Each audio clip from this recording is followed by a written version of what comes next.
So we have reached the conclusion that now we cannot wait anymore to make this two-state solution move ahead. And that at this moment, time plays against peace. What we will see today, the announcement of the recognition by France of the State of Palestine, is in the continuation of a process that we started 9 months ago, at the end of 2024, together with Saudi Arabia, France and Saudi Arabia together, in order to relaunch the two-state solution for the Israel-Palestine conflict. Why do we do that? Why did we do that? Basically, the reason is that we strongly support what we call the two-state solution between to settle the Israel-Palestine conflict. France, for more than almost 80 years, has been supporting the right of the Israeli people to self-determination.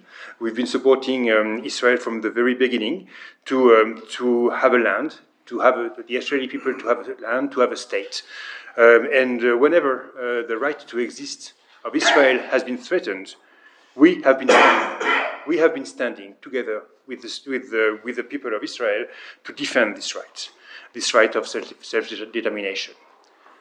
Well, we consider that the Palestinian people has the same rights, and that the same rule should apply to them as well, and that the solution, the only stable solution to the Israel-Palestine peace process is what we call the two-state solution. That is a solution where Palestinians and the Israeli both have their own state, two states, living side by side in peace and security.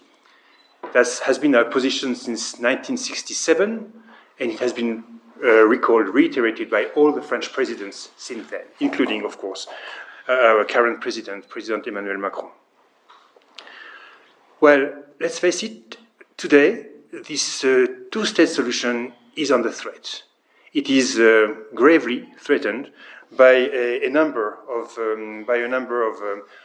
elements, and let me cite 2 or 3 of them. First of all, almost 2 years ago, on October 7th, Hamas conducted a terrorist attack of huge, terrible proportion. 1,200 civilians killed in Israel, including 51 French citizens. And this has shocked all the rest of the planet. They have taken hostages as well, as you know, and this criminal terrorist attack, despicable terrorist attack, is of course a terrible event which has weakened the chances for the two-state solution and for an effective peace process. But there are other threats also. And the second I would like to emphasize at this moment is the indefinite continuation of the military operations by Israel in Gaza. This military operation today have no military justification. They have no political justification. Because of this continuation of the military operation, we have an increasing by the day number of casualties, people killed. We have massive displacements of populations. We have continued destruction, extensive destructions of buildings belonging to the civil population, buildings like schools, hospitals, the humanitarian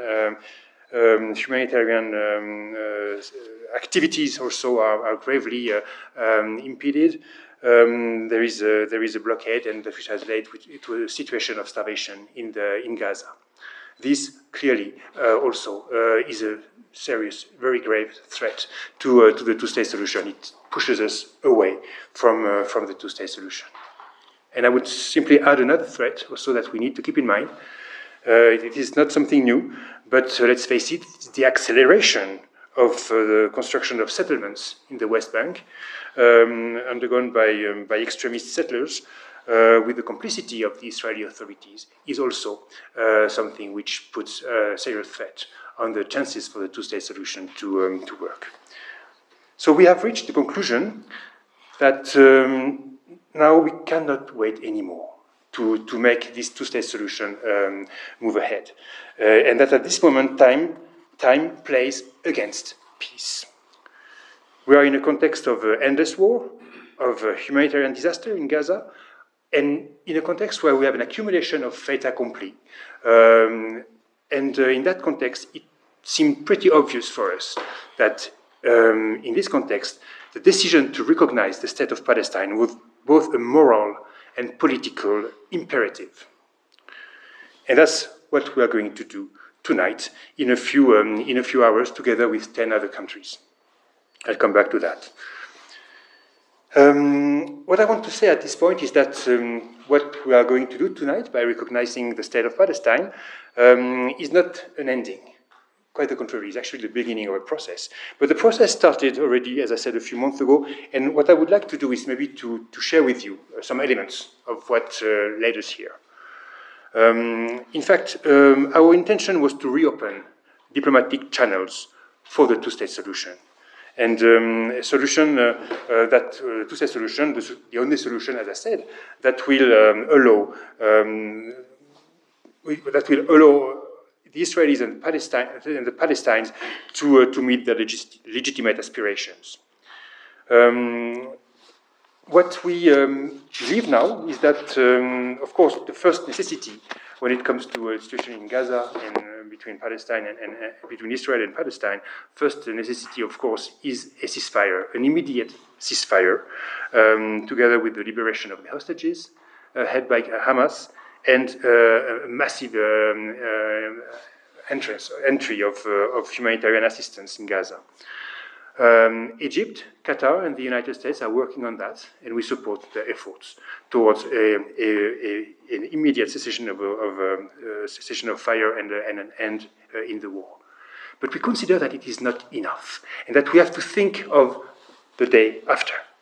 And that even in this context, even though the war is not finished yet, we believe that it's important to restore a credible political horizon for after the war ends in Gaza, in order to ensure that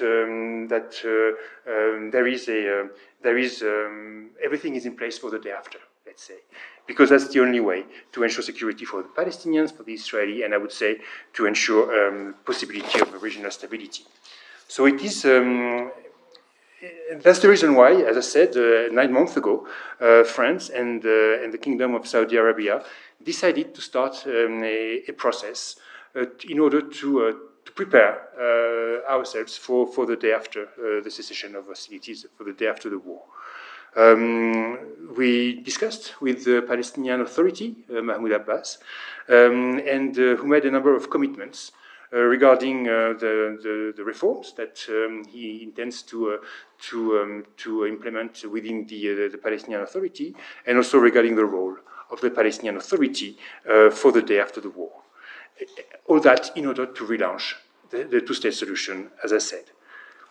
There was a meeting in New York at the end of July, 29th of July, ministerial meeting. The French minister took part together with his Saudi counterpart and a number of other ministers. They met in New York and they adopted a declaration.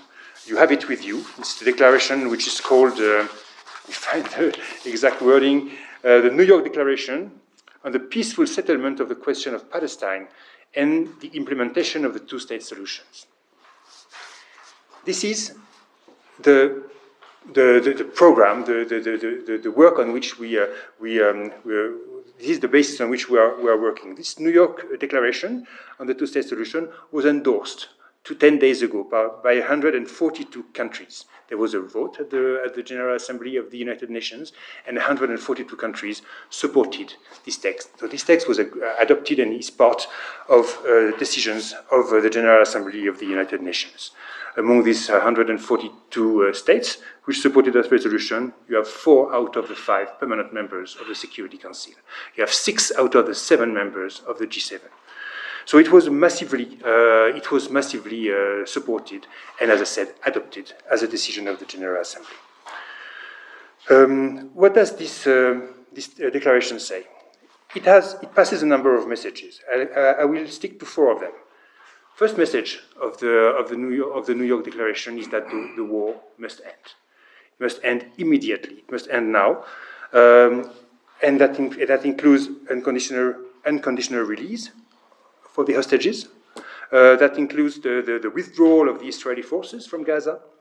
That includes, of course, a massive delivery of humanitarian assistance, as I said earlier.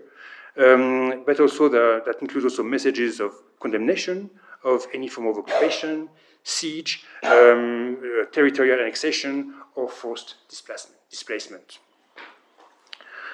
Second message is that is the necessity of enabling the creation of a sovereign and economically viable state of Palestine, living side by side with Israel in peace and security.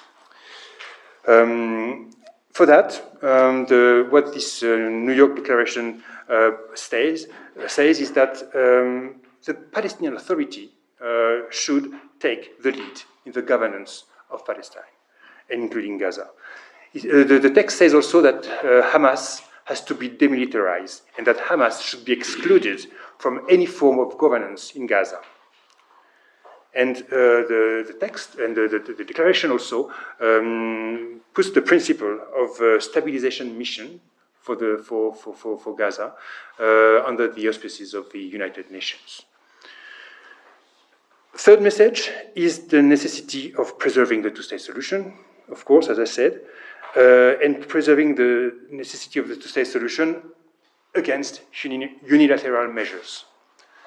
In that sense, the declaration condemns all the settlements, pushed forward by extremist settlers in the occupied territories, and also condemns, of course, terrorism. And finally, I would say the last message I would like to point out is the necessity of achieving regional integration through the ending of the Israel-Palestine conflict, through mutual recognition, coexistence, cooperation among states of the region. So you see, the purpose of this declaration was to, which again, as I said, has been endorsed by the General Assembly of the United Nations with a massive majority. The purpose was to not to reward the terrorists for their acts, of course. Quite the contrary, it was to support those who are opposed to violence, and that includes, of course, the Palestinian Authority. So now we have one word now on the question of the recognition of Palestine. Actually, the State of Palestine is already recognized by a very large number of countries. 148 member states of the United Nations have already recognized Palestine. But now, with this process that we have started together with Saudi Arabia, a number of countries are going to join the group of countries who have recognized Palestine. That includes France, statement to come in a few hours, but also the United Kingdom, Australia, Canada, Belgium, Portugal, and a few more. It is the first time that we have G7 countries actually expressing, actually recognizing the state of Palestine, and it's a major breakthrough. As I said earlier, this recognition is not the end of a process. It's actually the beginning of an important step towards a process which has to continue. In fact, we consider that this recognition sets a course. It's an important step towards the implementation, the realization of the two-state solution, and which is going to be the only way for Israel to end the threat of Hamas, and the only way for the Palestinians to exert their legitimate right to self-determination. We consider that this recognition sets a course. We consider that it's going to create leverage.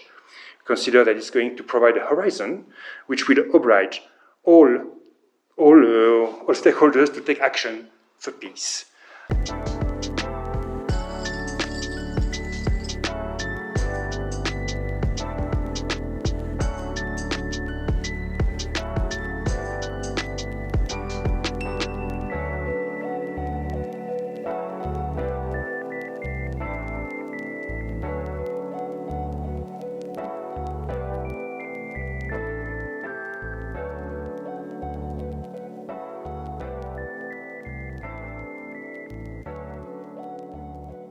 Well, thank you for these interesting, important questions. First of all, when we speak about the recognition of the State of Palestine, that includes, of course, the occupied territories. At this moment, the State of Palestine is considered an occupied territory, and so what we're speaking about is the State of Palestine under the borders of 1967, that is the West Bank and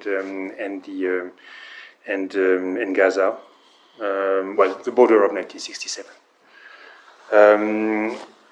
When it comes to the threats of retaliation by Israel, indeed, we have all seen in the press that some Israeli authorities have spoken about the risk of the possibility of annexation of part of the territories. That would be a red line for us. It's something which would be a terrible decision. That would be we actually consider that it would go against not just the interests of the Palestinians, but against the interests of the Israelis themselves. And that's what we tell them. We consider that the best interest of all the people of the region, and that includes the Israeli people, that includes the Palestinian people, is this two-state solution. At the end, they're going to benefit from that, and the rest of the international community is ready to step up and to make every effort to make it work. So this is the kind of discussion we have with the Israelis in this regard. So we're explaining them the way we see it. Relation with the United States, where clearly the United States does not support this process. The United States was one of the few countries which opposed actually the vote in New York 10 days ago. But again, the United States is our ally. We speak to the United States, together, by the way, with the other countries like Britain, like Canada, Australia, and who also decided to make this important move toward the recognition. So it's part of a dialogue. Sometimes we don't agree on everything, but it's part of the dialogue that we have with the US.